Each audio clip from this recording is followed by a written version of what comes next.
할렐루야, 반갑습니다. 하나님이 우리를 사랑하십니다. 오늘은 먼저 인사를 스스로에게 해볼까요? 잘 될 줄 믿습니다. 아멘. 오늘은 사도행전을 볼 생각입니다. 사도행전은 누가 지었습니까? 누가가 지었습니다. 사도행전은 누가? 의도했던 게 아닌데 답이 누가네요. 네. 누가는 어떤 사람이죠? 사도 바울의 주치 의사입니다. 사도 바울과 죽을 때까지 늘 따라다녔고, 사도 바울이 감옥에 있을 때 늘 말동무를 해주고 필사를 대신해서 편지를 대신 써서 이 아시아에 있는 교회들에게 편지를 대신 붙인 사람이 누가였습니다. 바울을 누구보다 잘 알겠죠. 누가가 어디가 아픈지 무슨 생각을 하는지 잘 알겠죠. 또 누가는 예수님의 제자들의 복음서를 다 접하고 다 친교가 있기 때문에 아주 성경을 잘 아는 엘리트였습니다. 그런 누가가 누가복음과 이 사도행전을 두 권을 썼습니다. 1장 1절에 보면 누가가 누구에게 편지를 썼다라고, 이 사도행전은 편지입니다. 편지를 책으로 만들었죠. 누구에게 썼다고 이야기하냐 하면 데오빌로요, 이렇게 1장 1절에 나옵니다. 데오빌로라는 사람이 누군지는 잘 모르겠으나 총독이었는지 평민이었는지 모르겠지만 확실한 것은 데오빌로를 개종시키기 위해서, 데오빌로가 예수님을 믿게 하기 위해 전도 편지로 썼다는 겁니다. 그러면 이 편지를 썼는데 그 주된 내용이 무엇이냐? 이 편지의 내용이 무엇이냐? 1절과 사도행전 1장 1절과 2절에 보면 그렇게 나와 있습니다. 한번 찾아볼까요? 사도행전 1장 1절과 2절. 사도행전 1장 1절과 2절 시작. 데오빌로여, 내가 먼저 쓴 글에는 무릇 예수께서 행하시며 가르치기를 시작하심부터 그가 택하신 사도들에게 성령으로 명하시고 승천하신 날까지의 일을 기록하였노라. 그가 택하신 사도들에게 성령으로 명하시고 승천하신 날까지의 일을 기록하였노라. 이 말씀에 보면 예수께서 행하셨던 일을 썼고 또 가르쳤던 일을 썼고 사도들에게 성령으로 명하셨던 일을 썼고, 그리고 승천하시기까지의 모든 과정을 내러티브 형식으로 기록했다라고 누가가 이야기하는 겁니다. 예수님께서 그렇다면 제자들에게 명령하신 것은 무엇인가? 이 질문과 사도행전을 이끌어가는, 이 내러티브를 이끌어가는 가장 핵심 주제가 무엇인지를 명확하게 누가는 밝혀두고 있습니다. 엘리트죠. 과연 문학을 잘 알죠. 그 사도행전을 이끌어가고 또 제자들에게 명령하신 구절이 딱 한 개가 있습니다. 뭘까요? 오직 성령이 너희에게 임하시면 너희가 권능을 받고 예루살렘과 온 유대와 사마리아와 땅끝까지 이르러 내 증인이 되리라 하시니라. 사도행전 1장 8절. 이게 전체 주제입니다. 사도행전에. 예수님께서 이 명령을 누구에게 했다고 이야기합니까? 그렇다면 사도행전 1장 8절, 땅끝까지 이르러 내 증인이 되라. 성령을 받고 이 일을 해라. 예수님께서 이 명령을 1장 8절을 누구에게 했죠? 제자들에게 했습니다. 그 당시에 대략 예수님의 친위대와 같은 가족처럼 지내고 동고동락하며 예수님을 3년 반 동안 항상 따라다녔던 사람이 대략 사복음서 보면 한 500명 정도 됩니다. 12제자를 포함해서 한 500명. 예수님께서 승천하실 때까지, 승천하실 때도 한 500명. 다 합치면 500명 정도 됩니다. 예수님도 이 자기의 가족처럼 분신처럼 여기는 측근이죠. 제자들에게 1장 8절을 이야기했다는 겁니다. 명령했다는 겁니다. 예수님도 12제자, 그 중에 500명의 제자 중에서 12제자만 따로 뽑아서 구분했고 또 12제자를 데리고 다니면서도 특별히 변화산이나 아주 중요한 곳에 갈 때는 베드로, 야고보, 요한 이 세 명을 또 따로 떼어서 야, 세 명 나와 같이 가자. 항상 세 명만 데리고 다녔습니다. 12명을 다 데리고 다닌 것도 아니고. 왜 이렇게 예수님은 수제자, 그냥 제자 이렇게 자꾸 구분할까요? 왜냐하면 제자가 아닌 사람들은 하나님 나라나 예수님의 마음, 하나님의 마음에는 별로 관심이 없기 때문입니다. 여러분, 교인과 성도는 분명히 달라요. 교인은 스승이 없고 제자는 스승이 있습니다. 교인 안에는 구도자도 있죠. 도를 찾기 위해서 온 사람, 도를 배우기 온 사람도 교회 안에는 분명히 있습니다. 신앙의 수준과 자기의 어떤 그 분야가 다르기 때문에 모두가 똑같은 믿음을 가지고 있는 건 아니죠. 현대 교회의 모델이 되는 사도행전의 교회들, 초대의 교회들, 이 교회들이 성장할 수 있었던 것은 예수님이라는 스승을 따르는 사람들이 있었기 때문입니다. 하나님의 역사를 히스토리라 그러죠. 영어로 히스토리. 그 어원이 뭔지 아십니까? His, 예수님과 스토리가 합쳐진 단어입니다. 역사라고 말하는 히스토리는 예수님께서 만드신 삶이 역사입니다. 이 역사의 주인공이 영어도 예수님이라고 이야기하는 겁니다. His story가 히스토리입니다. 그 히스토리를 하나님은 누구를 통해서 이루어 가시냐? 제자들. 이 당시엔 500명의 제자들. 물론 사도행전은 성령께서 이끌어 가십니다. 그러나 성령께서도 영이시기 때문에 육체를 가지고 심장이 뛰는 사람들을 이용할 수밖에 없는 겁니다. 그래서 제자들을 따로 불러 세운 겁니다. 성도라고 불리기도 하고 이 당시에는 제자, 증인 다 같은 말입니다. 이 사람들과만 동역했고 자기의 마음을 알고 하나님 나라에 관심도 있고 이 사람들은 예수님의 피로 값주고 세우신 교회에 충성할 준비가 된 사람들을 통해서 그분의 히스토리를 계속해서 지금도 이어가시고 있다는 겁니다. 교인들은 이렇게 질문합니다. 왜 내가 제자가 되어야 되죠? 그에 대한 대답을 사도행전이 답합니다. 왜냐하면 제자는 스승이 있고 교인은 스승이 없기 때문이다. 제자가 되려고 해야지 예수님도 그 사람의 스승이 될 수 있는 겁니다. 우리가 풍성한 삶을 살기를 원하죠. 풍성한 삶을 살기를 원하시면 예수님 일을 하면 됩니다. 내 일을 하려고 예수님의 도움을 구하는 거와 예수님의 일을 하기 위해서 예수님의 도움을 구하는 것과 어떤 것이 하나님 보시기에 더 기쁘다고 생각합니까? 내 일을 하기 위해서 예수님의 도움을 받는 사람은 지금 당면한 문제가 해결되어도 내 목적인 100억 만들기 클럽에 들어가서 간증하는 게 삶의 목표일 겁니다. 예수님이 굳이 그 사람의 세상적인 세속적인 목적을 위해서 자기가 희생할 필요가 없는 거죠. 제자를 만들기 위해서 땅끝까지 이르러 내 증인이 되려고 결단하고 행하는 사람들을 위해서 예수님은 서포트해 주시는 겁니다. 그 사람이 일을 이루어 가니까. 예수님도 아무 목적 없이 이 땅에 태어났습니까?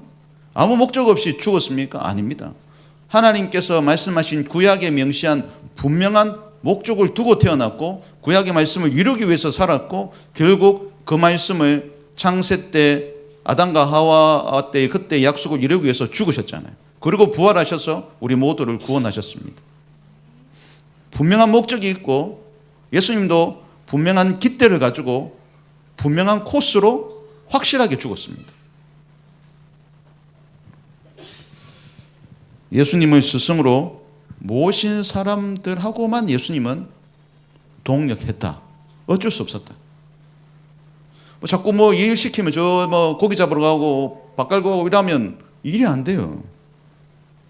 사람 막 죽어나가는데 사렙다 과부를 살려야 되는데 시켜놓으면 한 달 걸릴 거리를 한 6개월 뒤에 가고 이러면 예수님, 하나님 나라에 계속 지연되는 겁니다. 그 대신에 믿음이 연약한 자들은 따로 관리해야 되죠. 예수님도 따로 관리하시죠. 예수님께서 제자들에게 맡긴 일은 어떤 일이었어요? 무엇을 맡겼습니까? 오직 성령이 너희에게 임하시면 너희가 권능을 받고 사마리아와 유대와 예루살렘 온 세상 사람들에게 가서 내 증인이 되라. 이게 분명한 목적입니다. 누가는 예수님의 제자들을 다 알고 있었고 그 제자들이 쓴 책을 다 읽었습니다. 그리고 바울도 완전 절친이었고, 그리고 집대성한 것이 바로 사도행전입니다. 합쳐놓은 거죠. 전부 다를. 그래서 분명한 목적을 명시해 놓고 있습니다.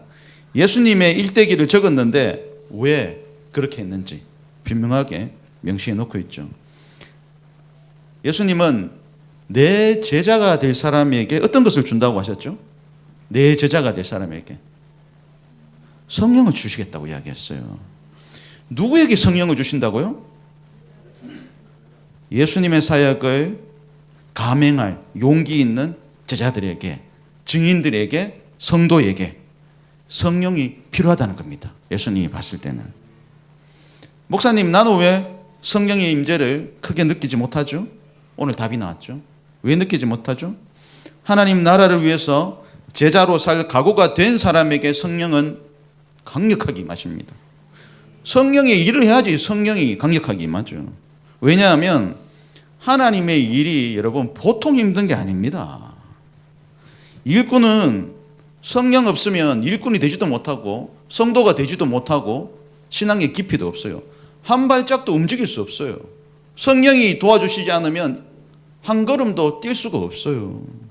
이 교회가 생기고 지나온 10년 동안 성령이 강력하게 역사했기 때문에 유지될 수 있는 거예요. 통계를 보니까 교회가 개척되고 3년 안에 그 문 닫는 교회가 95%인가 그렇대요. 3년 안에. 또 그 5% 안에서도 현상 유지와 계속 성장을 하고 그 뭐라 그랬죠? 자립하는, 회사로 말하면 손익분기점을 넘는 교회는 그 가운데도 1%도 안 된다는 겁니다. 하나님의 놀라운 역사가 있는 거죠. 그만큼 성령의 역사가 없으면 그 어떤 것도 하나님의 나라는 확장되지 않는다. 왜 성령이 없으면 하나님의 사역을 못하냐? 내가 교회를 위해서 뭔가 해야 되겠다 라고 마음만 먹어도 사단이 득달같이 달려듭니다. 그래서 갑자기 머리가 아프다든지 아이가 멀쩡하던 아이가 막 계속 아프고 갑자기 아프죠. 항상 목사님 갑자기 애가 아파요. 갑자기 이런 일이 일어났어요. 갑자기 집안에 막 일이 생긴다든지 마음에 시험이 든다든지. 그래서 결국은 보면 다 이해가 돼. 그런데 가장 큰 피해를 입는 건 항상 하나님이야. 교회야, 교회. 교회 일이 멈춰. 그럼 누가 가장 이익을 볼까요? 사단이죠. 결론은 너무 뻔한데 우리는 우리 생각만 하고 있다. 증인이 아니다. 성령이 그러니까 못 도와준 이유가 명확하게 나타나는 거다. 여러분, 하나님의 일에 모든 사람이 박수치고 일이 술술 풀리고 막 생각만 하면 앞에 와 있고 이러면 못할 사람 마음도 없습니다. 그런데 하나님의 일은 뭔가 조금이라도 하려 그러면 문제가 생기고 부부싸움하고 뭐 저서 터지고 여기서 터지고 교회 오는 길이면 싸우다가 와가지고 막 도로 가려고 그러고 막 이런 일이 생기는 거죠. 누가 그렇게 한다? 우리의 씨름은 혈과 육을 상대하는 것이 아니다. 하늘에 있는 악한 영들이다. 하늘에 있는 악한 영들이 종류가 얼마나 많으면 권세자들 쭉 열거 있잖아요. 하늘의 악한 영들이다. 그게 전부 다. 이 기독교가 신비스럽고 영적인 종교가 아니면 아무도 안 믿습니다. 안 그래요? 좋은 말씀 들으려면 저 도올 선생님한테 가서 듣고 대학 교수님한테 가서 들으면 되는데 왜 교회 사람들이 와서 말씀을 들으려고 할까? 교회는 세상이 주지 못하는 서비스를 주잖아요. 영적인 서비스, 영적인 비법. 신비적인 일들, 하나님을 만나는 일들, 그걸 제공해 주기 때문에 하나님께 오는 겁니다. 교회에 오는 겁니다. 그렇기 때문에 우리의 행하는 모든 사역 가운데 항상 방해하는 자들이 있다. 항상 방해하는 자들이 있다. 사단은 영적으로 우리를 공격하는데 우리는, 세상 사람들은 그 영을 무시해요. 그래서 한 50%는 모른 채로 누가 나를 방해하는데, 방해하는 사람들을 무시하고 모른 척하고 일을 한다. 그러면 50%는 실패하는 겁니다. 우리는 그걸 늘 염두에 두고 해야 되는 겁니다. 아, 머리가 아픈데 교회 오늘 갈 수 있을까? 와야 됩니다. 와서 또 예배 드리면 또 괜찮아져요. 그걸 뭘로 설명하겠어요? 원래 하나님이 일은, 사명은 죽어도 하는 거고 아파도 하는 거고 문제가 있어도 하는 겁니다. 성령과 늘 교통하는 사람은 그렇게 합니다. 아프면 안 하고 밭 샀다고 밭 갈러 가고 소 샀다고 소 먹이러 가야 되고, 성경이 나오잖아요. 결혼했다고 부인 즐겁게 하러 가야 되고, 아무도 올 사람이 없어요. 성경도 그렇게 이야기해요. 여러분, 성령의 도움 없이는 아무 일도 할 수 없는 것이 하나님의 사역입니다. 그래서 예수님께서 능력의 성령을 너희에게 주겠다 이야기하잖아요. 능력의 성령을 너희에게 주겠다. 사도행전 1장 8절 말씀을 표제로 삼고 목표로 삼고 제자들이 어떻게 했습니까? 성령을 받아서 예루살렘에 개척교회를 세웠어요. 그리고 예루살렘에서 열심히 예수님 말씀대로 증인, 제자, 성도의 삶을, 교인이 아니라 교회에 들락날락거리고 출석하고 출석도장 찍는 교인이 아니라 성도, 영적인 거룩한 사업을 하는 성도의 자리에 있었더니만 어떤 일이 발생했습니까? 오늘 말씀 6장 7절, 하나님의 말씀이 점점 왕성하여 예루살렘에 있는 제자의 수가 더 심히 많아지고, 얼마나 많았으면 더 심히라는 2번 반복했어요. 더 심히 많아지고 허다한 제사장의 무리도 이 도에 복종하니라. 우리는, 성도는, 제자는, 증인은 이 일에 관심이 있어야 됩니다. 어떤 일? 제자의 수가 더 심히 많아졌더라. 잘 보십시오. 사도행전은, 누가는, 예수님의 제자들은 부흥을 어떻게 측정합니까? 제자의 수가 심히 더 많아졌다. 이것이 부흥이다. 교회에 출석하는 사람들이 지금 사도행전 보면 베드로가 한번 설교할 때마다 3,000명, 5,000명 막 예수님 믿겠다고 막 수천 명씩 막 예루살렘 교회에 들어오고 있어요. 그런데 그 사람의 수를 이야기한 게 아니에요. 교회의 부흥은 제자의 수가 많은 것이 부흥이다. 교회의 랭킹은 그 교회 리더들이 몇 명이 있느냐가 그 교회의 크기입니다. 그래서 우리 목사님들 만나서 이야기해요. 그 교회 리더가 몇 명이에요? 이렇게 물어보죠. 성도 수가 몇 명이에요? 이렇게 안 물어봅니다. 그 교회 리더가 몇 명입니까? 이렇게 물어봅니다. 여러분, 청중의 수나 소비자의 숫자는 리더의 수가 많고 제자의 수가 많으면 그냥 따라와요. 리더 한 명이 100명, 500명 이끌기 때문에 따라와요. 왜 리더가 중요하겠어요? 소비자가 많으니까, 청중이 많으니까. 진짜 선수는 경기장에 몇 명 안 돼요. 10명에서 12명. 그걸 보러 다 오잖아요. 감독은 1명. 교회 보면 소비자가 계속 AS 신청을 합니다. 계속 불만사항 계속 접수해요. 그런데 교회는 직원이 아무도 없어. 리더가 없으면 불만사항 하자 접수가 안 돼요. 그러니까 지도자는 답답한 거예요. 혼자 그걸 다 듣고 다 디펜스를 하려면 저처럼 병드는 겁니다. 여러분, 매주 수십 명의 기도 제목과 수십 명의 고민을 다 가지고 있다고 생각해 보세요. 그 지도자가 어떻게 되겠어요? 모세의 장인 이드로가 니 답답다. 혼자 이거 다 들었나 이거를. 야, 50명에 한 명 50부장 세우고 100명에 한 명 100부장 세우고 500부장 세우고 1000부장 세워라. 걔들이 일단 그 재판을 하게 하고 거기서 못하는 건 니한테 오게 해라. 네가 이거 수십만 명이 고민을 매일 다 들으면 어떡하냐. 또 죽으려 그러냐? 장인이 들어가보다 하도 답답해가지고 모세한테 증언해서 그래서 100부장, 500부장, 1000부장이 세워진 겁니다. 그래서 예수님도 제자들한테 관심이 있었어요. 야, 이게 수많은 청중들 봐라. 이거 다 어떻게 다 살리냐. 예수인 나도, 하나님이 나도 관리가 안 된다. 그래서 너가 12명을 불렀잖아. 너희가 또 제자로 삼고 제자를 만들고 또 제자를 만들어서 소비자 청중들 자꾸 양산하지 말고 걔들을 계속 제자로 만들어라. 계속 세워라, 너희들이. 그 몫을 너희들이 하는 거다.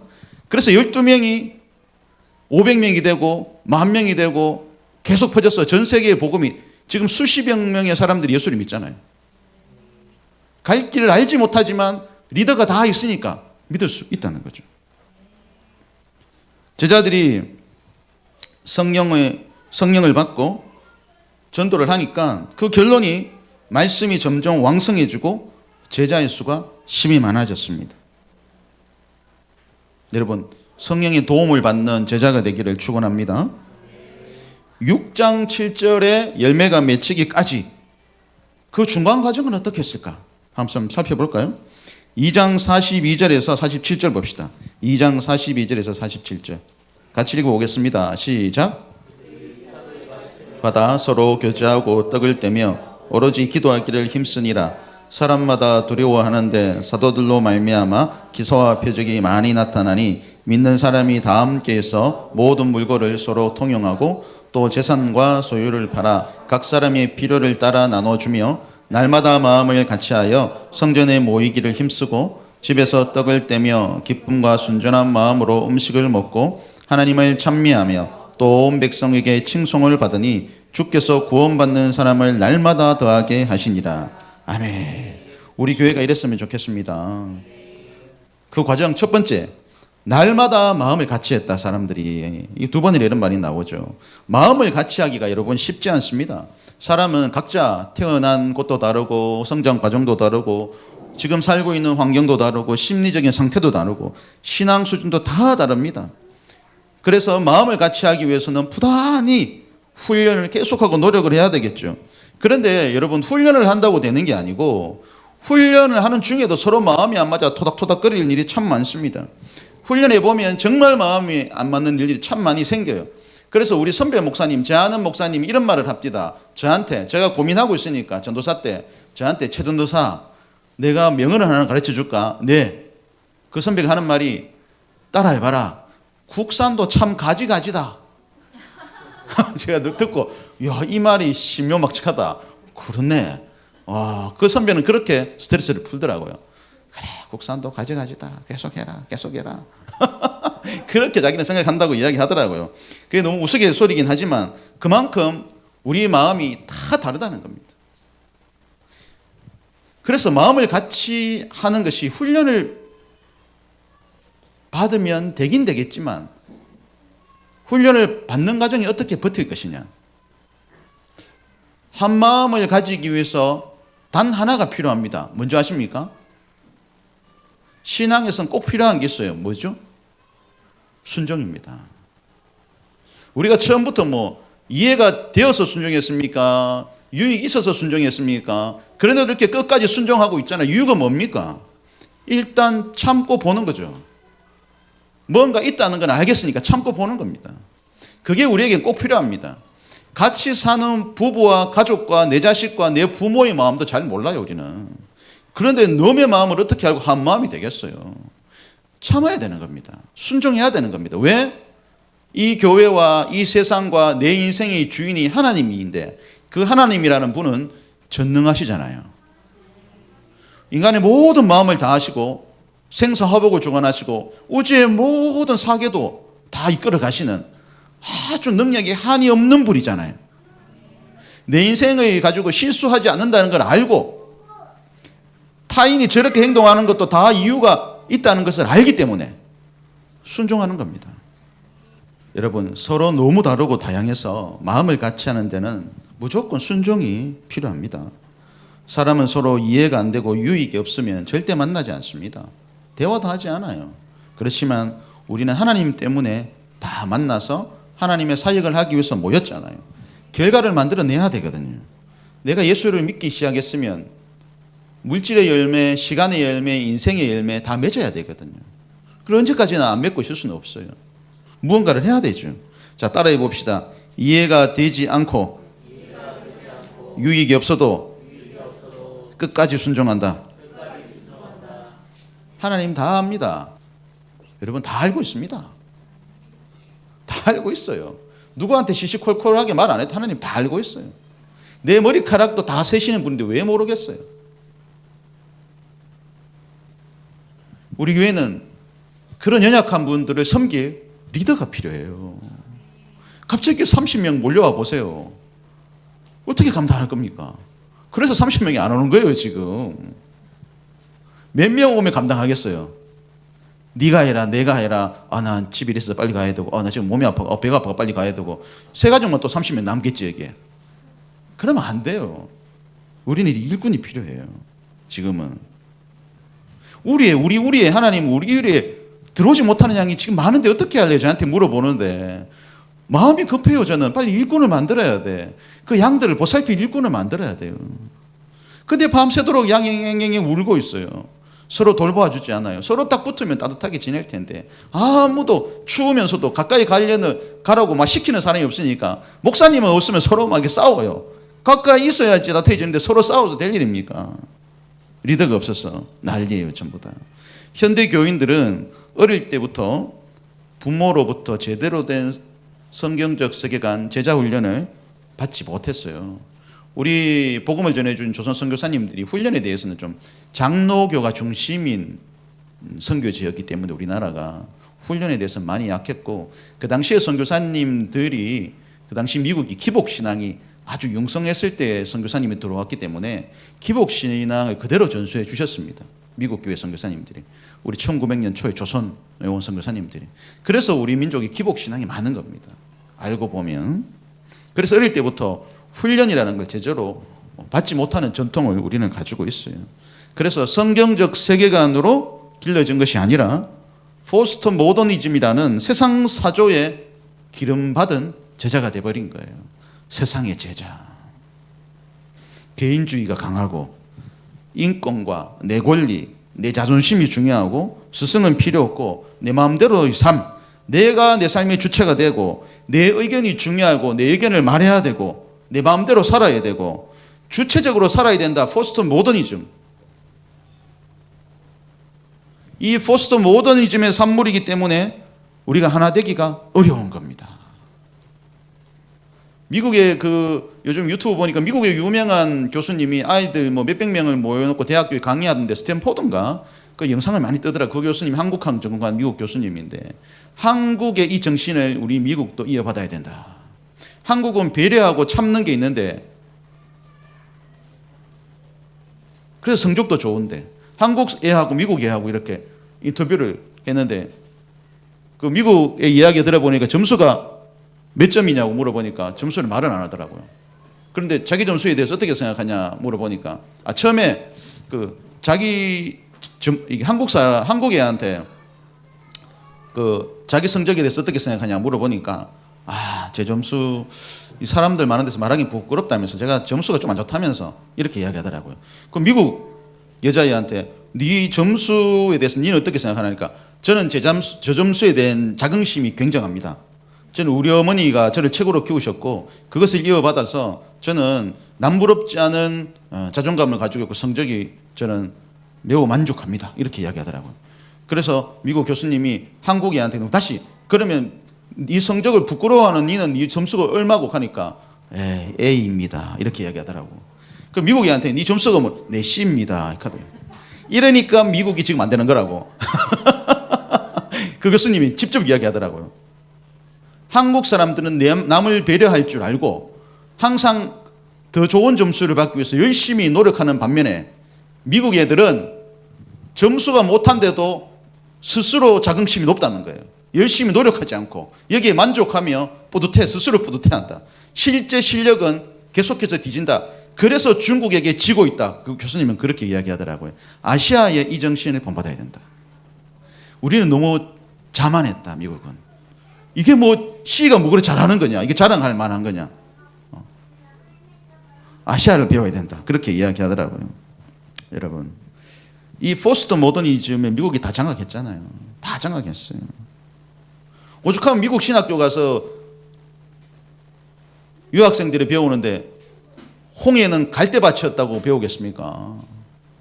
미국은 다 포스트 모더니즘, 다 뉴에이지고 그 사람 다 자유신학이 미국 대학간 하나도 남김없이 다 넘어갔어요. 예수를 이야기하고 홍해를 이야기하고 예수님의 기적을 이야기하는 곳은 거의 유일하게 한국밖에 없습니다. 세계에서 선교사를 가장 많이 보내는 1등 국가 코리아. 성경 말씀 그대로 믿습니다. 유럽 가보십시오. 사복음서 빨간 글씨만 빼놓고 성경 다 빼봅니다. 사복음서에 빨간 글씨 돼 있죠. 그건 예수님이 직접 하신 말씀이거든. 이 말씀만 믿을 수 있다. 나머지는 다 가짜다. 다 빼버립니다. 그래서 무슨 역사가 일어납니까? 예수님, 하나님, 기적 이런 거 이야기하면 무조건 박사 논문은 떨어집니다. 그래서 알고 보면 예수님은 뭐 이상한 짓을 했다 이렇게 쓰면 통과. 야, 이 특별한 걸 발견했구나. 통과. 신앙을 이야기하면 넌 낙제. 포스트 모더니즘. 그런데 거기서 유학 갔다고 온 사람들이 한국만 오면 아주 좋은 말들을 많이 하세요. 그래서 교수님들도 서로 이야기하더라고요. 아유, 한국만 오면 되게 은혜롭게 변한다고 사람들이. 서로 만나서 네 학교 다닐 때는 안 그러더니만 여기 한국에서 왜 그러냐. 너도 목회해봐라. 안 그럴 수가 없다. 네 배운 대로 이야기하면 성도들 다 떠나가. 서로 그 이야기하고 있더라고요. 진짜입니다. 남아공이나 유럽 어느 나라를 가도 우리 한국의 신학교처럼 그렇게 가르치지 않습니다. 이미 예수님은 유행이 뒤처진 기독교는 종교라고 생각을 합니다. 그들은. 그런데 희한하게도 세계에서 제일 큰 교회 성결고, 감리교, 장로교 모두 한국에 있습니다. 순복음 다 한국에 있습니다. 성령의 역사도 한국에서 엄청나게 일어납니다. 한국 선교사들이 중국이나 동남아 가면 막 역사가 막 일어나죠. 왜? 성경을 곧대로 믿거든요. 그들은 목숨 바쳐 하나님을 믿는 제자들이거든. 그게 다른 겁니다. 여러분, 이렇게 포스트 모더니즘이 편만한 이 세상 가운데서도 자기 제자가 될 사람 잘 골라요. 우리가 훈련을 하지만 한 15명이 1년을 훈련한다고 쳐도 1년에 제대로 된 제자 한 명만 거기서 발굴되면 성공한 겁니다. 그 한 명 찾으려고 몇십 년 예수님이 고생한 거예요. 비행기 조종사가 추락하면 무조건 탈출을 해야 되잖아요. 왜? 비행기는 새로 살 수 있지만 조종사를 양성하려는 데는 엄청 오래 한 10년이 넘게 걸려요. 돈도 엄청나게 비행기 값보다 더 많이 투자해야 되고. 그러니까 비행기는 버려도 조종사는 살아야 된다는 겁니다. 여러분, 교회에서 가장 소중한 자원이 누군지 압니까? 교회에서 가장 소중한 자원이 누군 것 같아요? 군에서 가장 소중한 자원은 의사라고 이야기하더라고요. 몇 명 안 되기 때문에. 의사가 중심이 돼서 환자가 중심이 아니에요. 군대는 의사 중심이에요. 소중한 자원이기 때문에. 그 교회에서 가장 소중한 자원은 누굴 것 같아요? 목사 한 명 훈련시켜서 목사 만들려면 한 20년 걸립니다. 그만큼 예수님이 제자 만드는데 공을 엄청나게 들인 겁니다. 예수님은 늘 제자를 찾아요. 12제자, 그중도 3명. 두 번째, 성전에 모이기를 힘썼습니다. 대그룹 예배를 사모한다는 겁니다. 다 같이 이르는 주일 예배를 사모한다. 왜냐하면 여러분, 대그룹 예배만 임하시는 성령의 기름 부으심이 특별하게 있습니다. 개인적으로 기도할 때, 소그룹으로 기도할 때는 비교할 수 없을 만큼의 놀라운 성령의 역사가 대그룹 예배 때는 있습니다. 세 번째, 집에서 떡을 떼며 기쁨과 순전한 마음으로 음식을 먹었다. 여기서 집에서라고 강조하고 있어요. 집에서. 소그룹 예배가 잘 돼야 된다는 겁니다. 우리로 말하면 셀 가족 모임이나 행복 모임이 잘 돼야 된다. 집에서 소그룹으로. 대그룹과 소그룹이 잘 돼야지 건강한 교회가 그래서 되는 겁니다.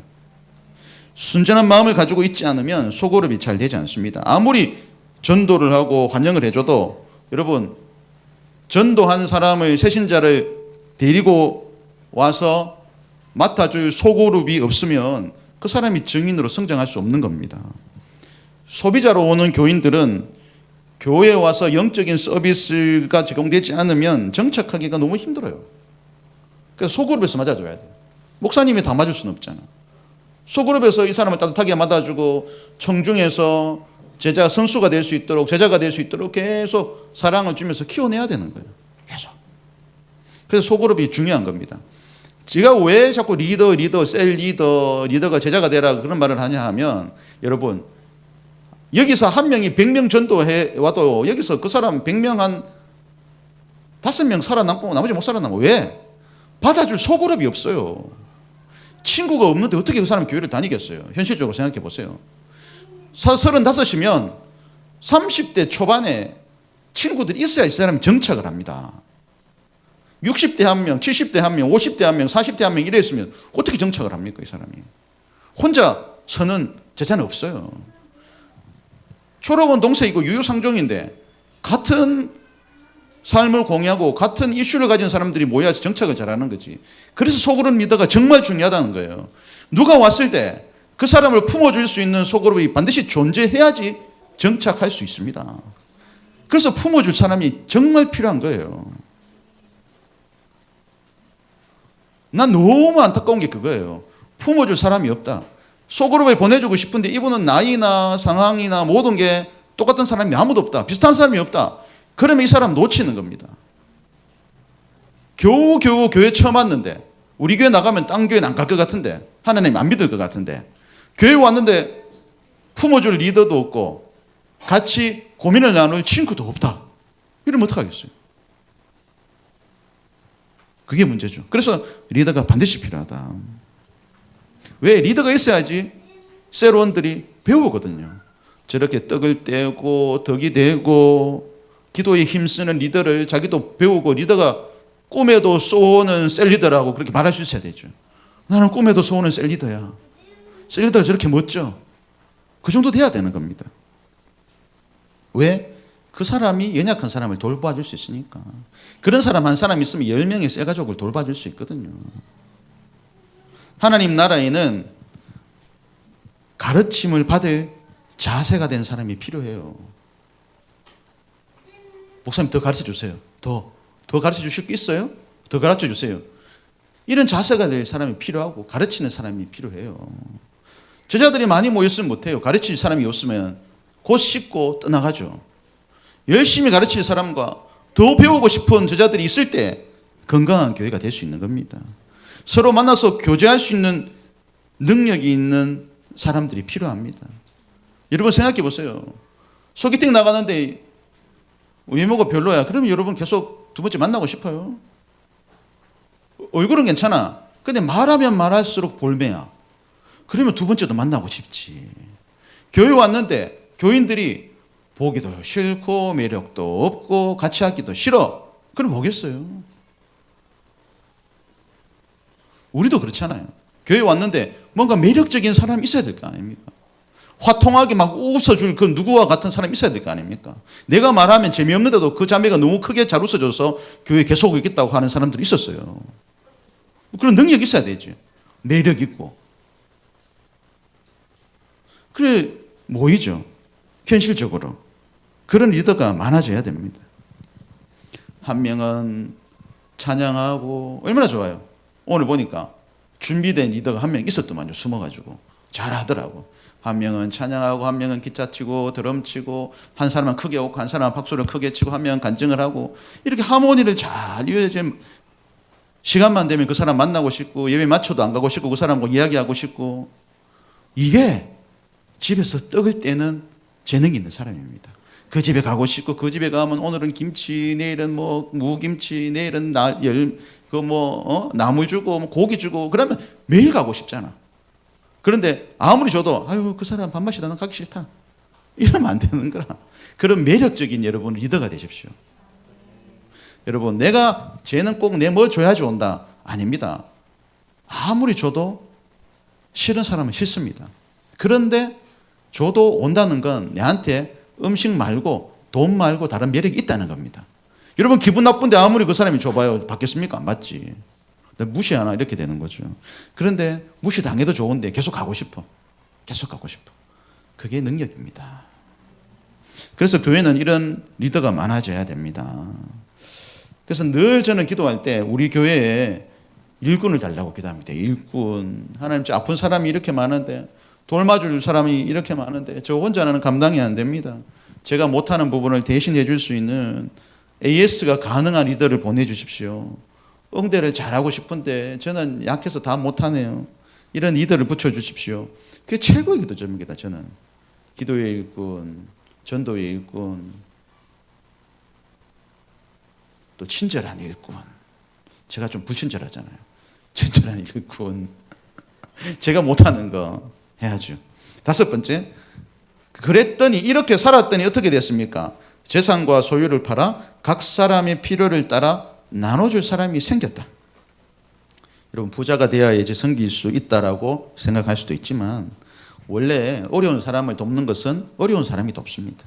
누가 부자가 돕습니까? 항상 불우유독게 하면 가난한 사람들이 아이고 나도 힘들어 봤는데 힘들겠다, 십시일반 콩 반쪽 나눠서, 그게 생명 살리는 복음적인 기독교적 세계관에 입각한 나눔입니다. 내 재산과 소유를 팔아.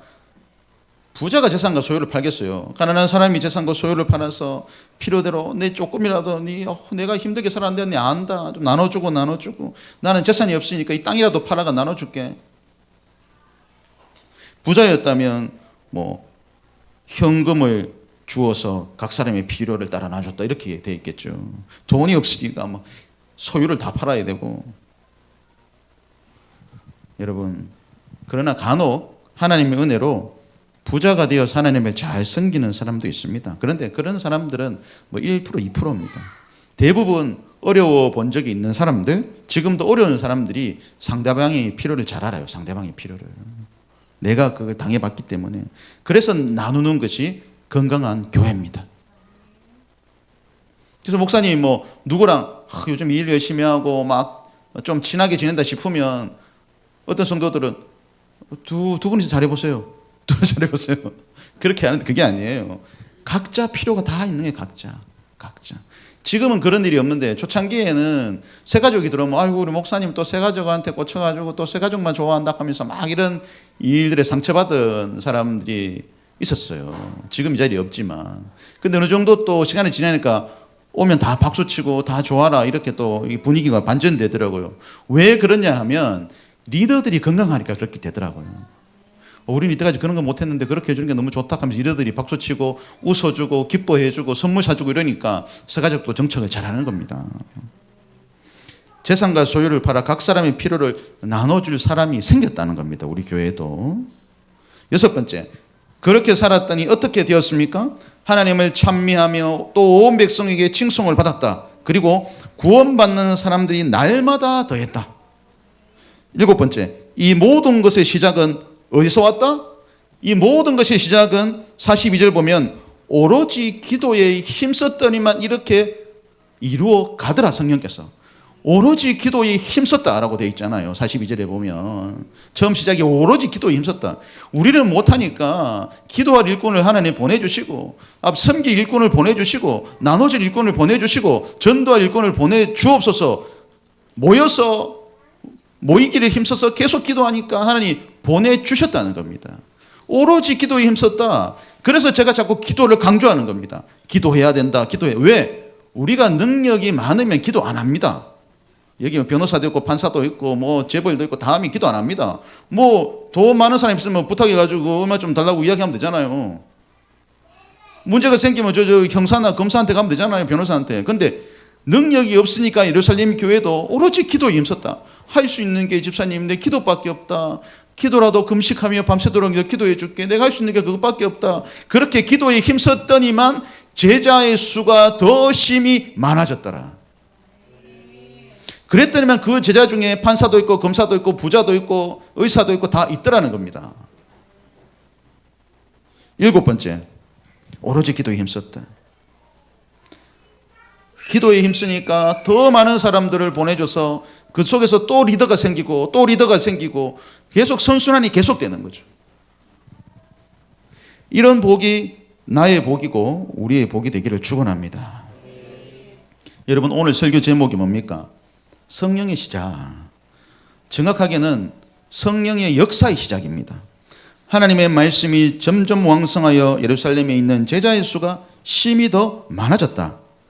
이게 끝인 것 같지만 성령께서 하시고자 하는 본격적인 일의 시작이 6장 7절부터 시작됩니다. 이 말씀은 예루살렘 교회가 한 마음으로 부흥하니까 교회의 대표적인 모델인 스데반 집사님이 돌에 맞아 순교하게 되었고, 이로 인해서 로마의 박해가 극심해져서 핍박을 받으니까 예루살렘 교회에서 한 마음으로 소유도 팔고 덕을 끼치는 그 훈련된 제자 집사님들이 이 군인들을 피해서 온 세계로 흩어져 버렸습니다. 예루살렘에 모였던 사람이 사마리아로, 온 유대로 땅끝까지 다 흩어져 버렸어요. 그래서 분열의 시작이 성령의 역사의 시작이었다는 겁니다. 우리끼리 조화가 우리끼리 제가 아는 목사님 교회를 그 역사를 들었는데, 우리처럼 이렇게 작은 데서 막 바글바글하게 성도들이 많았는데, 목사님이 우리 이제 선교해야 됩니다 이렇게 말하니까, 목사님 우리 빚도 많은데 뭐 선교까지 해도 되겠습니까? 그 선교는 나중에 하고 일단 빚부터 갚으십시다. 자기가 빚 갚는 것도 아닌데. 그래서 몇십 명이 셀리들이 똘똘 뭉쳐가지고 나가버렸대. 셀리더들이 다 나가버렸대.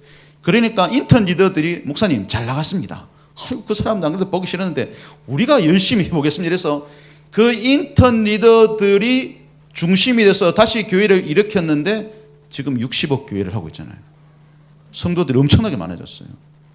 하나님의 역사는 충성된 제자들에서 쓰여지는 겁니다. 선교를 한다는데 왜 방해를 해요?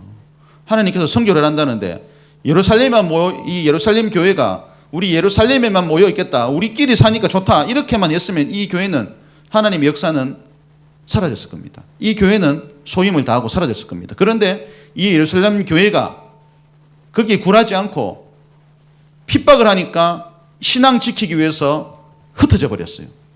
숨어버리고 딴즉 잘 됐다, 나 저 터키에 가서 전도해 보고 싶었는데 나는 이번에 터키로 갈게 가버렸고, 나는 저 시리아로 갈게 가버렸고, 이렇게 다 가버렸어요. 그래서 핍박을 피해서 예루살렘 교회가 전 세계로 흩어져 버렸어. 그래서 지금 우리가 복음을 듣게 된 겁니다. 성령의 시작은, 여러분, 역사의 시작은 분열의 시작입니다. 우리가 왜 여기에서 순종하면서 참고 리더가 되도록 노력해야 되고 힘든 제자가 되기 위해서 노력해야 되는지 아십니까? 하나님께서 세계 선교를 위해서 우리를 쓰기로 작정했기 때문입니다. 우리 인생이 여기서 끝나겠습니까? 내 간증이 이 교회에서만 해서 끝나가 되겠습니까? 전국, 미주, 유럽 다 가야 되지 않겠습니까? 우리 아이들이 여기서 끝나면 대구에서 못 벗어나면 되겠습니까?